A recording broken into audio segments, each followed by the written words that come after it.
পত্রিকায় এবং নিউজে দেখেছিলাম এবং শুনছি, এটা আসলে বাস্তব হয়েছে কিনা আমি জানি না। এখন বলা হচ্ছে যারা এসএসসি দাখিল উত্তীর্ণ হয়েছে, পাশ করেছেন, তারাই একমাত্র কলেজে ভর্তি হতে পারবেন। এটা হচ্ছে বেটার, এটা এটা হচ্ছে সিস্টেম।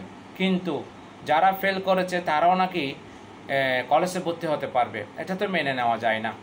কেন? পাশ করা স্টুডেন্ট এবং ফেল করা স্টুডেন্ট তো এক না।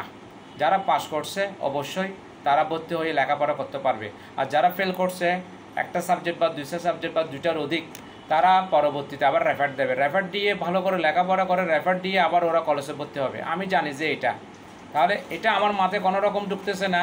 একজন ফেল করে স্টুডেন্ট কীভাবে কলেজে যাবে?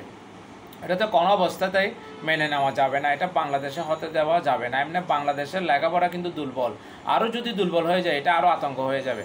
তো আমি অনুরোধ